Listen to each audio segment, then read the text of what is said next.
যে সেদিন এখান থেকে আগাটা পিঞ্চ করে কেটে দেওয়ার পরে এখান থেকে 2টা ব্রাঞ্চ বেরোয়েছে। এই 2টা ব্রাঞ্চে রেখে নিচের দিকে যতগুলো শাখা প্রশাখা আছে এগুলো সবগুলো ছাঁটাই করে দিতে হবে, একটা ব্রাঞ্চও রাখা যাবে না। এই যে সব ছেটে ছেটে ফেলে দিতে হবে। এটা হচ্ছে ব্ল্যাক রুবি। প্রত্যেকটা এভাবে কেটে ফেলে দিতে হবে, একটাও রাখা যাবে না, কারণ এগুলো উপরের দিকে তাহলে সুন্দর করে বেড়ে উঠবে গাছটা। সামনে কিন্তু এই যে শীতে সামনে এখানে ফুল আসবে আলহামদুলিল্লাহ। আমার গাছটা অনেক বড় হয়ে গেছে।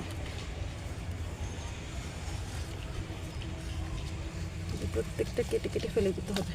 এই যে ছোট ছোট অসংখ্য ব্রাঞ্চ, এই যে যেমন এই যে এখানে একটা আছে, এটাও ফেলে দিতে হবে। এবার গাছটা নিচ থেকে পুরো ক্লিন রাখতে হবে।